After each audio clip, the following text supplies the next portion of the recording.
Ty Detmer, the offensive coordinator at BYU, back with us on BYU Sports Nation. Ty, first spring football game wrapped up. How you feeling? Pretty good. I mean, we came in with a pretty watered-down game plan, really watered-down game plan, and the defense, all they were playing was cover two. And so as a coordinator, when you see cover two, you should be running the football.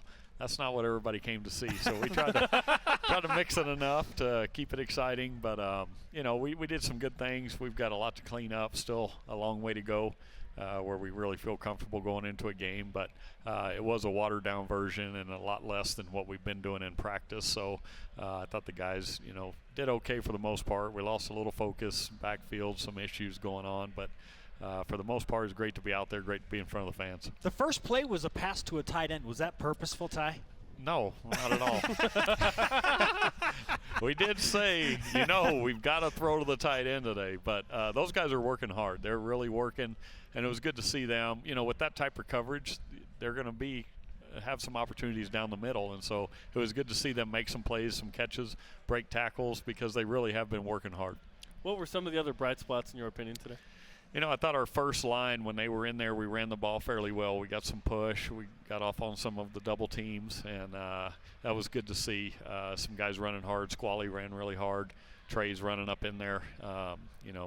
Maybe bounced a few too many, but that's what he does. He's able to break off some big ones when he does that too. So I thought our receivers did real well against cover two.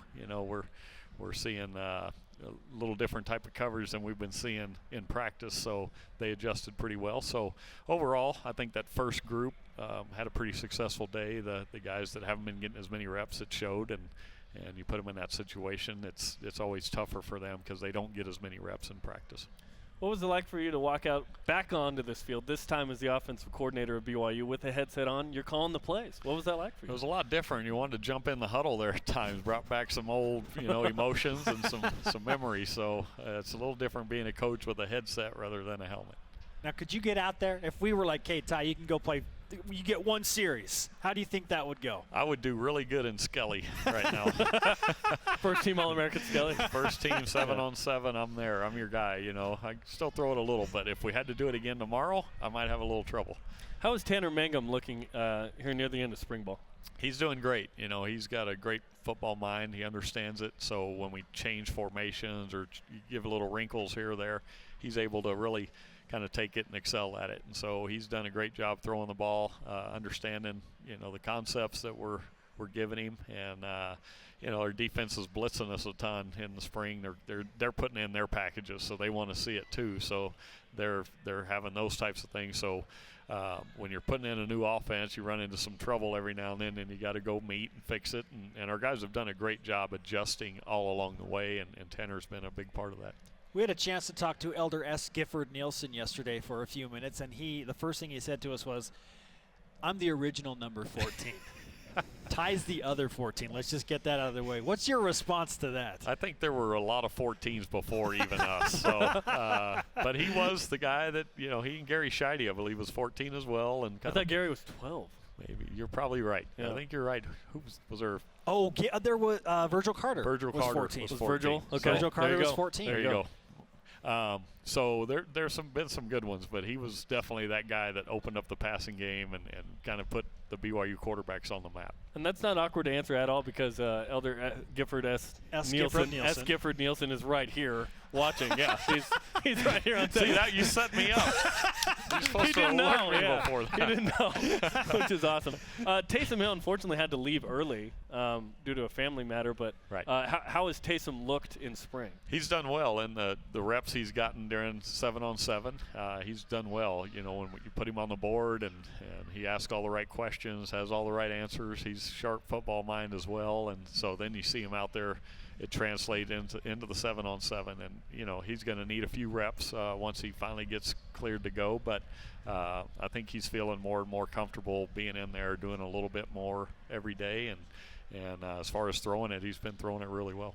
I know that mental reps is kind of a phrase that gets thrown around a lot, especially with a guy that's coming off of an injury. So for Taysom, How is his progression with understanding the playbook and everything that you want to do? He's been great. You know, during practice, I'll see him over there talking to somebody, and I'm like, hey, what's the play? What's our read here? And he'll rattle it off, and he's like, see, you don't think I'm paying attention. I got it.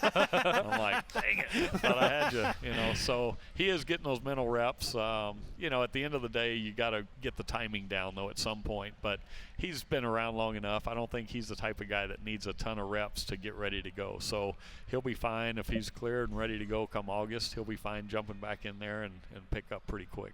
How much of the offense have you installed? We've put in quite a bit. You know, we've got the base packages. Now we're kind of changing formations and wrinkles and moving receivers around and backs inside, outside, tight ends in and out. So there's still plenty more to go, but for the most part, we've got quite a bit in, and now it's just a matter of getting reps and fine-tuning and giving them looks that maybe they'll see come next season.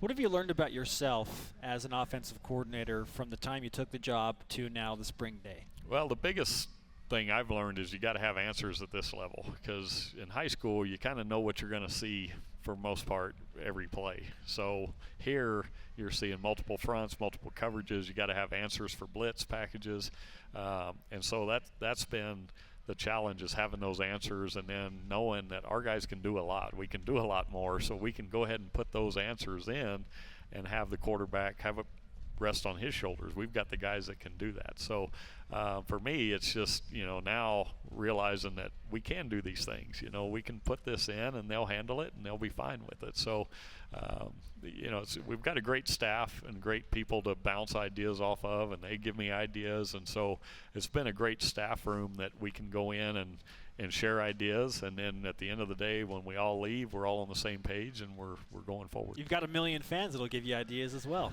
We'll get a few of those as well. Probably after today, people will look and be like, hey, you know, that reverse, you might want to throw it off of that next time. So we call them Twitter coordinators.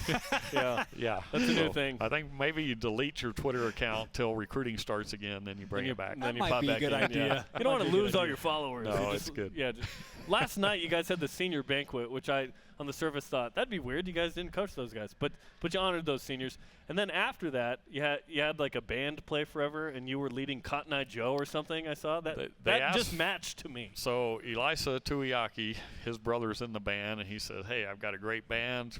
Any requests?" And of course, I jokingly threw out Cotton Eye Joe, like, "What Tongan band is going to play Cotton Eye Joe?" And sure enough, they had it down. So I had to be out there, be front and center, because that was my song. So we did a little hoedown for one dance. Who's a better dancer, you or Kalani? Because we've seen him get jiggy with it in the Rock, and he was on SportsCenter, and then you doing Cotton Eye Joe last night. Definitely Kalani. I'm more of a wallflower, you know. I sit back, but that one they kind of called me out and said, "We got it.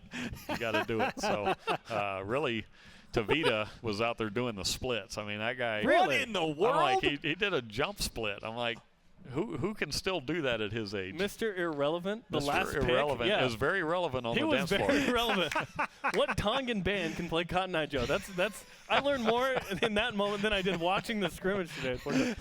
Yeah, you didn't see a lot in the scrimmage, so that's on us. Which is by design to a degree, right? You don't want to show all your cards, yet you want to get out here and play a little bit. How do you manage that dynamic? It is. So, you know, we did some real basic stuff that pretty much most offenses in college or high school football do, and then we just tried to execute doing that and wanted to see our guys go play. And so we at this point, this is the only time we'll ever have the element of surprise going into Arizona. So we want to keep it close to the vest and work on the things in private where we can, and then you know, once we show up for the game, it's full package will be there. And so right now it's still that element of surprise that we want to kind of go in and keep them guessing what's coming. Ty, always a pleasure. Cotton Eye Joe until you die, man. That has been played 1 million times in this stadium. So. Church dances all across America. It's there, so I've heard it plenty of times. The Heisman Trophy winner and new BYU offensive coordinator Ty Detmer with us on this 2016 BYU Football Spring Special on BYU Sports Nation. Thanks for the time, Ty. Thank you.